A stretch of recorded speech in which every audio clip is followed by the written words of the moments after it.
सभी राम भक्तों को जय श्री राम। जय श्री राम। और कथा पंडाल में हम लोग बैठे हुए हैं। चतुर्थ दिवस कल पूर्ण हुआ और भगवान श्री राम की बाल लीलाओं का बहुत ही सुंदर वर्णन हुआ। शुरू से लेके अंत तक लोग कथा श्रवण में डूबे रहे और लास्ट में तो नृत्य की स्थिति पैदा हो गई। सभी नाचने लगे, झूमने लगे और बहुत ही आनंद आया। और कल संख्या भी काफ़ी बड़ी हुई थी। कुछ गणमान्य जो हैं रीवा से, चिंगरौली से आए हुए थे। और आगामी जो पिछली जो कुछ कथाएं हुई हैं, कल ये भी जानकारी मिली कि वहाँ के जो राम भक्त हैं, वह भी इतना उनका अनुराग बढ़ा हुआ था कि वह उस कथा को तो सुने ही हैं जो पिछली भीलवाड़ा की हुई है। इसके बाद इस कथा में भी वह आए हुए हैं और लगातार सुन रहे हैं, पूरे दिन सुनेंगे। इसी तरीके से आसपास के बहुत से लोग आए हुए। कल संख्या काफ़ी अच्छी थी, जिसमें विशिष्ट लोग भी थे, सामान्य लोग भी थे, हर तरीके के लोग थे। लेकिन इस कथा में सभी एक जैसे हैं, किसी प्रकार का कोई अंतर नहीं है।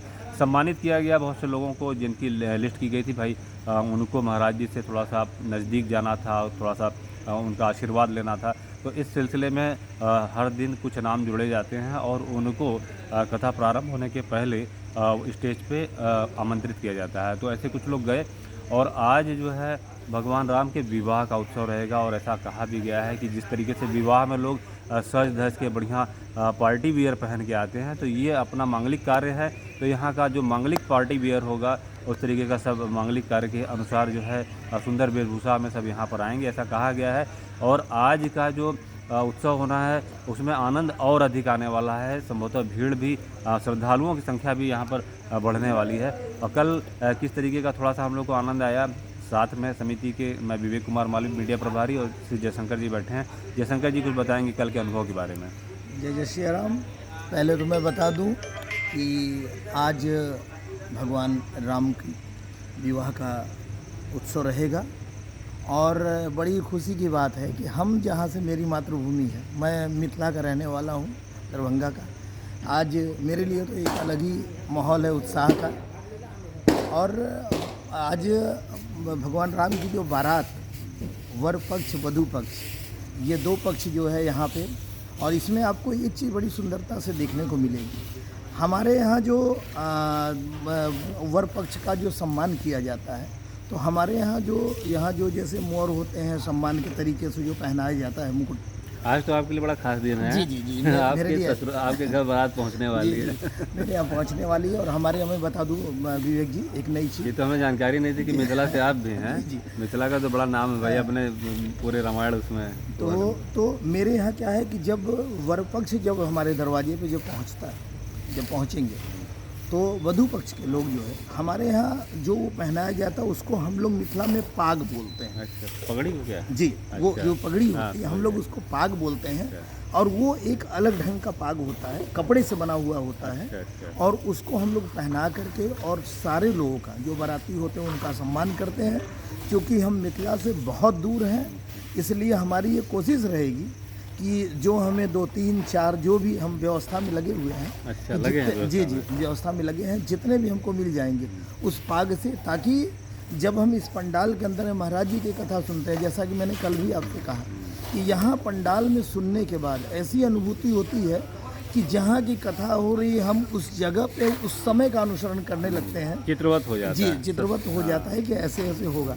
उसी तरीके से मैं चाहता हूँ कि आज मैं कुछ पाग का इंतजाम कर लूँ, और जब वर पक्ष वधु पक्ष का जब एक दूसरे से जब मिलन हो, तो उस समय उस पाग को देख करके एक अनुभूति हम मिथिला समाज को भी ये लगे कि कम से कम जो है, मतलब हमने जो है एक अपनी अदा की। और अपने पारंपरिक वेशभूषा में, जो हमारे यहाँ का वेशभूषा, उस दिन सारे लोग जो है धोती और कुर्ते में, पीले वस्त्र में रहते हैं। धोती वाइट होती है और ऊपर से सर पे पाग रहता है।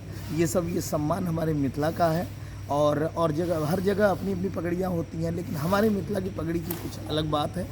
उसमें क्या छोटे क्या बड़े, सारे लोग हम उसी पाग से सम्मान करते हैं और उसको हम पाग का नाम देते हैं। अच्छा, मिथिलांचल तो कई जिलों का अपना मतलब एक वो होगा, क्योंकि किसी समय में मिथिलांचल बोला जाता था, तो आज तो जिले भी हैं बहुत से। जी जी। तो कौन कौन से जिले उसमें आते हैं, जैसे आज भी? जी जी, मैं बता रहा हूँ। उसमें क्या था कि जैसे पहले दरभंगा जो हमारा मेन, मिथिला का मेन है दरभंगा। तो दरभंगा क्या था, वो मेन था।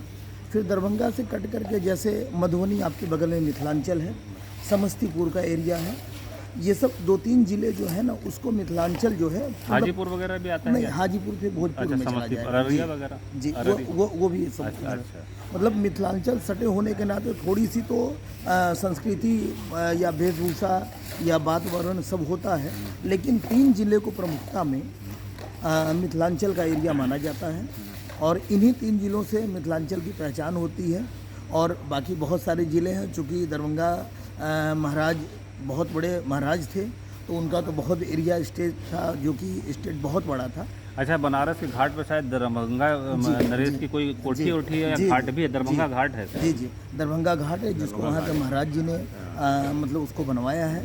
और उसके बाद आप जान लें कि बनारस में नीलकंठ मंदिर है। अच्छा, तो नीलकंठ मंदिर पे एक संस्कृत विद्यालय है जो हमारे दरभंगा महाराज जी के अधीन है और उसी से सारी व्यवस्थाएं वहाँ की जो है चलती अच्छा, हैं। आज भी? जी, तो ये सब है हमारे यहाँ की, चूँकि महाराज जी हैं और इन सब चीज़ों में जो है, तो ये मिथिला की ये पहचान है।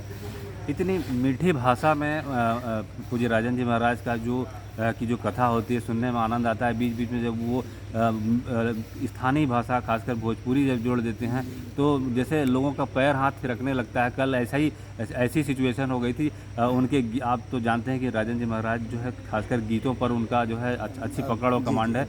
तो जब वो गीतों को पिरोना शुरू करते हैं कथा में तो समझिए सबके हाथ पैर थिरकने लगते हैं। ऐसा लगता है कि नियंत्रण टूट जाएगा और लोग स्टेज की तरफ भाग आएंगे। तो उनको इस स्थिति को नियंत्रण करने के पहले यह भी ध्यान देना होता है कि कहीं झूमते झामते सब स्टेज तक ना आ जाए। कल ऐसी स्थिति हो भी गई थी। एक श्रीमान जी जो है, चूँकि ऐसा तो है नहीं कि भाई कोई रुका है, कोई गार्ड लगा है, बाउंसर लगा है सीढ़ी पे, तो वो सोफे की तरफ आए और फटाक से ऊपर चढ़ गए। महाराज जी भी चौंक गए, लेकिन कथा की व्यवस्था को बनाए रखने हेतु ज़्यादा कुछ दखल नहीं किया गया। और वह सामान्य कथाओं में जैसे लोग पैसा उड़ाने लगते हैं, इस तरीके से वो वहाँ उड़ा रहे थे, जो थोड़ा सा शायद इतनी बड़ी कथा के हिसाब से, क्योंकि दुनिया में बहुत से लोग देख रहे हैं, हजारों लोग तो लाइव देखते हैं, तो वह मतलब किसी अशोभनीय लगता है इस तरीके। वो ठीक नहीं था। बाद में उनसे जो है इस चीज़ का निवेदन किया गया। और अगर मान लीजिए स्टेज पर उनके साथ कोई कार्रवाई हो जाती तो इंटरनेशनल लेवल पे जो कथा चल रही उसकी शोभा में कहीं ना कहीं कुछ भंग हो जाती। तो इसलिए ऐसा नहीं किया गया। लेकिन अगर वीडियो सुन रहे होंगे तो बाकी लोगों से भी निवेदन है कि ऐसी व्यवस्था को डिस्टर्ब ना करें। बाकी यहाँ पर जो समिति की बहनें लगी हैं वह आती हैं, तो कभी कभी जो कार्यकर्ता बहनें अपनी जो लगी हुई हैं उनको जब उससे बहस करती हैं, थोड़ा सा सहयोग करें, अपने स्थान को लेके एकदम वो ना रहें कि हम यहाँ बैठे थे उठ गए तो हम यहीं बैठेंगे। इसलिए यहाँ पे तो किसी प्रकार का आपस में वो ना करें और सहयोग करें, क्योंकि जो समिति की बहनें हैं वो 1 महीना पहले से लगी हुई हैं और पूरे 9 दिन अपने पैरों पर खड़े होकर लगातार यहाँ पर मेहनत कर रही हैं और बहुत सहयोग उनका सराहनीय है। इसलिए अगर आप हमारा वीडियो सुन रहे होंगे और अगर आप इन श्रोताओं में से होंगे तो एक दूसरे को इस चीज़ को बताइए कि जब बड़ी कथाओं में जाते हैं तो थोड़ा सा धैर्य रखा जाता है, अपना स्थान छोड़ के बल्कि दूसरे को दे दिया जाता है। यही सबसे बड़ा क्या कहते हैं सनातन धर्म का भी सिद्धांत है, विचार है और यही संस्कार है। तो आज आइए, आज पंचम दिवस है और आज फिर से आनंदोत्सव होने वाला है। विवाह के अच्छे अच्छे गीत सुनने को मिलेंगे पूज्य राजन जी महाराज के माध्यम से और सुंदर वाणी भोजपुरी की उसमें लटें होंगी जो पिरोते रहेंगे, वो आनंद ही आनंद होगा। विवाह के समय जो है महाराज जी का एक गीत है जो इसलिए ज़्यादा अच्छा लगता है कि उसमें मिथिला और भोजपुरी दोनों का समावेश करके महाराज जी ने एक गीत जो कि आप सभी लोग सुनते हैं कि ए पहुना यही मिथिला में रहूँ ना। क्योंकि हमारे यहाँ की जो है जब हमारे यहाँ मतलब दूल्हा जब हमारे मिथिला में आ जाते हैं तो हर घर में उनकी सालियाँ या सास उनकी एक अपेक्षा रहती है कि नहीं कम से कम हमारे दामाद जी मेरे यहाँ 10 दिन रहे, 12 दिन रहे। हर जगह ऐसा होता है, लेकिन ये जो समावेश है कि उसमें जो है महाराज जी का ये पहुना मिथिला में रहू ना जो शब्द है वो हमारे मिथिला से लिया गया है और आगे जो है संस्कृत है। क्योंकि हम लोग अपने यहाँ पहुना ना कह करके मिथिला में हम लोग कहते हैं पाहुन, हम लोग पाहुन कहते हैं कि, और उसमें ए नहीं कह के हम लोग जो है क्या है कि मिठास ये है मिथिला की कि हम लोग ये कहते हैं कि यौ पाहुन अही मिथिला में रहू ना और जेहन सुख छे, ये प्योर मिथिला में जेहन सुख छे ऐ सासुर में या ऐ मिथिला में एहन सुख कतौ नहीं।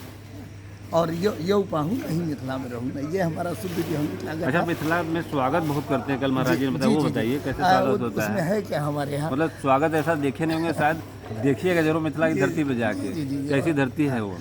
ऐसा है, देखिए हमारे यहाँ जब जाते हैं तो हमारे यहाँ मिथिला जो है प्रसिद्ध इसलिए है कि हम अपने अतिथियों का अलग हट करके इतने व्यंजनों से एक मतलब संस्कार के जरिए पूरा परिवार उन व्यंजनों के साथ उनको नीचे बैठा करके, नीचे जो है आसनी दे करके, और जिस सभ्यता के साथ, जिस सनातन धर्म में, क्योंकि हमारे यहाँ जितने भी पूजा पाठ आपको मिलेंगे सभी वैदिक रीति रिवाज से।